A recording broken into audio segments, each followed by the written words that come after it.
Hello everyone, good morning to all of you. Welcome to Concept Decoder. How are you all?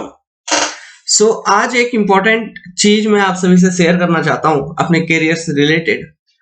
तो मुझे बहुत ही कुछ पुरानी चीज मिल गई, इसी के बारे में बताना चाहता हूँ। तो ये चीज देख के मैं भी बहुत खुश हो गया, तो मैं सोचा चलो इसके ऊपर एक वीडियो बनाया जाए। बहुत लोग पूछते रहते हैं, आप ही लोगों में से। तो देखिए यहाँ पे आप डेट देख पा रहे हैं 19/11/2014। तो ये क्या था? इससे कुल 2 महीने पहले हमने अपना बीटेक पास किया था सिविल इंजीनियरिंग से, ठीक है, गवर्नमेंट कॉलेज से। फिर वहां हमारा प्लेसमेंट हो गया था ARSS infrastructure projects limited company थी, बहुत बड़ी कंपनी थी, जैसे L&T होता है, गेमन इंडिया होता है ना। तो ये कंपनी उस समय रेलवे की काम कर रही थी। तो मेरा पोस्टिंग जो हुआ वो हुआ था एक रेलवे प्रोजेक्ट में उड़ीसा के अंदर, ठीक है। उड़ीसा के अंदर ये रेलवे प्रोजेक्ट जो था, ये था बलांगीर से टिटलागढ़ का डबलिंग। मतलब एक ट्रैक पहले से ही था, सिंगल ट्रैक था, इसके बगल में और एक ट्रैक हम लोगों को न्यू ट्रैक बिछानी थी, ठीक है। ये एग्जिस्टिंग लाइन और ये प्रपोज्ड।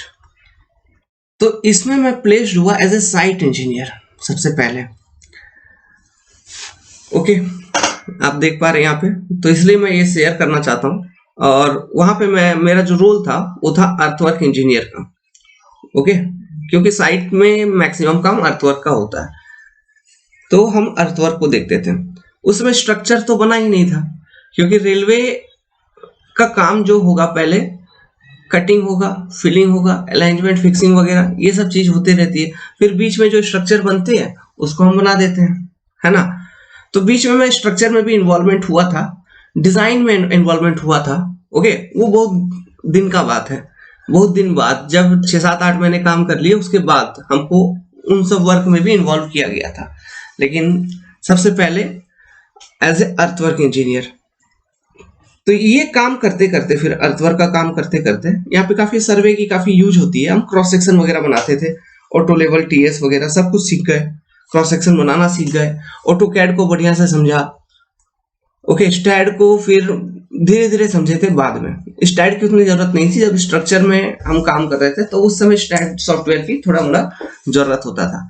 लेकिन हाँ, सर्वेइंग का कॉन्सेप्ट मेरा बहुत ही ज्यादा क्लियर हो गया था यहीं से, ठीक है। फिर सॉइल मैकेनिक्स का कॉन्सेप्ट भी क्लियर हो गया था, क्योंकि मिट्टी का काम करते थे तो सॉइल टेस्टिंग का रूल आ जाता था यहाँ पे, है ना। सॉइल टेस्टिंग, तो सॉइल टेस्टिंग में मतलब फिर क्वेरी एरिया ढूंढना, है ना, मतलब कहाँ से हम मिट्टी लेके आएंगे, बोरो एरियाज, तो उसका टेस्टिंग करना, कौन सा सॉइल है, कौन सा ग्रेड है, क्या है, नहीं है, कितना है लिक्विड लिमिट, कितना है प्लास्टिक लिमिट। ये सब चीज पहले वहां के इंजीनियर जब बात करते थे हमको समझ में नहीं आता था। तो मैंने फिर किताब पढ़ना शुरू किया, ओके, कि आखिर ये सब चीज है क्या, इसको समझना शुरू किया। तो वहीं से सब कहानी शुरू हो गई। ओके, तो उसके बाद फिर मैंने लगभग 2 साल इसमें काम किया, फिर काम छोड़ दिया। फिर जो सीख गया था डिफरेंट चीजों को, तो वो सब चीज मैंने यूट्यूब पे आके आपको एक्सप्लेन किया। जैसे कि सॉइल मैकेनिक्स सबसे पहला पेपर हमने आप सभी को पढ़ाया था, ठीक है। आगे चल के मैं दिखाऊंगा इसी नोटबुक में, ये जो जिस कॉपी का ये पन्ना है, इसी में हमने transportation engineering and railway engineering की नोट्स बनाई हुई है। तो मैं ट्रांसपोर्टेशन इंजीनियरिंग और रेलवे इंजीनियरिंग, इनके लेक्चर वीडियोस को स्टार्ट करना चाहते थे। अभी मैं लिफ्ट पे आया हूँ, सो इसलिए एक कॉपी ढूंढ रहा था, तो कॉपी मिल गया। ओके, सो इंतजार खत्म हुई। ट्रांसपोर्टेशन इंजीनियरिंग जल्द से जल्द आने वाली है, तो ये बतानी थी, तो इसलिए ये वीडियो एक छोटा सा बना दिया। कैसा लगा आपको वीडियो? अगर पसंद आया इंफॉर्मेशन तो लाइक करिएगा। और एक बात जो आप सभी से रिक्वेस्ट करना चाहते हैं, download our concept decoder Android application from Google Play Store. वहां पे आपको पूरा का पूरा कोर्स अवेलेबल होगा, है ना, for preparing ESC, GATE and SSC JEE like examination, या फिर कोई भी स्टेट का AE का एग्जामिनेशन क्यों ना हो, आपको कंप्लीट कंसेप्ट मिलेगी। देखिए, बहुत सारे बच्चों से हाल फिलहाल मेरा बात हुआ, तो बहुत सारे लोग शॉर्टकट या फिर क्रैश कोर्स वगैरह ढूंढते हैं। तो मैं ये ऐसा मानता हूं कि ऐसा कोई चीज नहीं होता। ये माइंड को बेवकूफ बनाने वाली चीज है, बाकी ऐसा कोई चीज होता नहीं है। शॉर्टकट क्या होगा? फॉर एग्जाम्पल मैं आपको फॉर्मूला रटवा दूं, है ना, मतलब जैसे एक बीम बनाया, इसमें रिएक्शन बता दिया। अब ये कैसे आया, कहां से आया, इसका इक्विलिब्रियम इक्वेशन आपको मालूम ही नहीं है, बस आपने W या पॉइंट लोड है W/2 याद कर लिया है। ये कैसे निकाले ये बिल्कुल मालूम नहीं, तो यही हो गया शॉर्टकट, है ना। UDL है ना, या फिर टॉर्सन फॉर्मूला रटवा दिया, एक दो बीम सॉल्व करवा दिया, वही हो गया शॉर्टकट, जिसका कोई मतलब नहीं निकलता। ठीक है, आप जब भी जहां से पढ़िए, मेरा ये कहना है, आप जब भी जहां से पढ़िए, चाहे यहां से पढ़िए, कोई अदर कोचिंग से पढ़िए, अगर आप फर्स्ट टाइम अगर प्रिपेयर कर रहे हैं सब्जेक्ट के लिए या अपने एग्जामिनेशन के लिए, देन स्टडी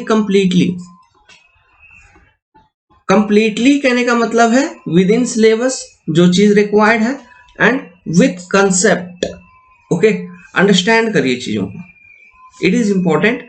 उसके बाद हाँ, जब आप रिवीजन कर रहे हो या फिर बहुत टाइम हो गया पढ़ते पढ़ते, लेकिन आप अगर मान लो कि आपका कंसेप्ट क्लियर नहीं है और आप शॉर्टकट ढूंढने के लिए जा रहे हो, तो भी नहीं चलेगा। ठीक है, तो study completely first of all, then make your own short notes, वही हो गया आपका shortcut study. Okay, so concept decoder app को डाउनलोड कर दीजिए, and student preparing for examination from civil engineering section can come and join us. अभी जो enrolment fee अपना कोचिंग का है, it is ₹5,000 for SSC JEE examination, EAC GATE, state A and JEE examination. इस ₹5,000 के अंदर आपको सारा का सारा सब्जेक्ट अवेलेबल होगा। ओके, अब ये कैसे करना है, क्या करना है, you download the app first, अपने कोचिंग की तरफ से कॉल आपको ऑटोमेटिकली जाएगी, सारे डिटेल्स को एक्सप्लेन किए जाएंगे। या फिर आप उससे पहले ही हमसे बात करना चाहते हैं, देन मैसेज मी एट 7008-420-353। हम आपके साथ हैं, क्या आप हमारे साथ हैं? Good luck, have a nice day, take care.